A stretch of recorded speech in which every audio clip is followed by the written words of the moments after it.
the Assistant Secretary General Heinrihs Brauss. Welcome, and thank you for coming. First question, Latvia has gone through the whole defence planning process for the next couple of years. In your opinion, what makes Latvia different from the other countries in this area? Well, Latvia has suffered severely, if not most, from the financial and economic crisis. This has also had a significant impact on the Latvian defense budget in recent years. We have noted that Latvia is now making a significant effort to recover and to place their armed forces on solid ground. NATO has noted with appreciation the political commitment of 2012 to increasing the Latvian defense budget annually towards the NATO benchmark of 2% of GDP by 2020. We hope that these efforts will continue and trust that it will also have a beneficial effect on next year's defense budget. Like all other allies, Latvia is an important contributor to NATO security and to the capabilities NATO needs to fulfill its level of ambition and its full spectrum of missions. And like all other allies, Latvia can fully rely on the security provided by our allies. Very good.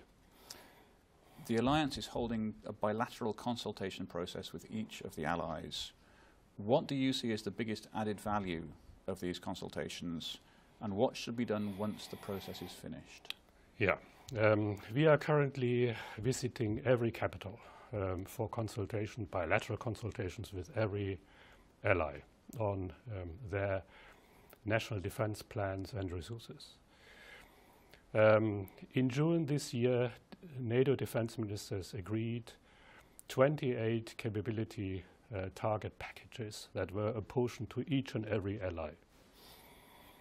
It is important that these capability targets are fully met to enable NATO to meet the challenges set by its full spectrum of missions, from collective defense to crisis management to cooperative security, as well as to fulfill its level of ambition, from high-end, large-scale operations to low-end, small-scale missions. And every ally has to take its share and provide its contribution to this overall effort. Once we have conducted all these bilateral consultations, the results will be reviewed by all other allies. And this will finally lead to an overall report to defense ministers in June next year. This report will show the extent to which NATO can fulfill its level of ambition. It will also show, presumably, a number of shortfalls, critical shortfalls, and also the risks associated with those shortfalls.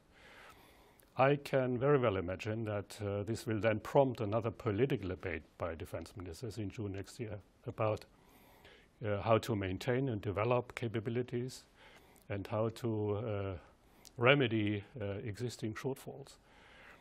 And it could also have an impact on the agenda for the summit next year. Very good. And coming to current events in the realm of defence planning, what are your expectations from the upcoming defence ministerial meeting, which starts tomorrow? Yeah. I believe the upcoming defence ministerial could be considered as a first stepping stone on our path towards the summit 2014.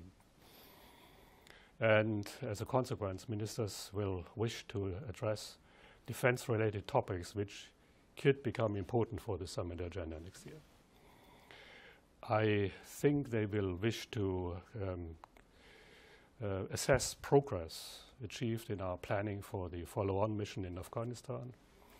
They will certainly also address those capabilities which have become more and more important to meet the challenges of the future, such as cyber defense and ballistic missile defense.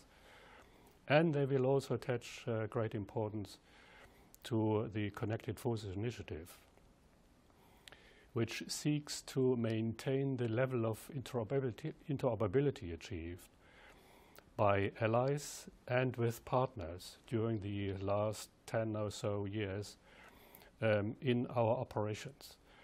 And I could imagine that ministers will consider a pretty ambitious program for that. Of course, they will also wish to address the most current crisis regions, and will also discuss a possible summit agenda and the role they will wish to play in preparing it. Fantastic. Thank you. Good.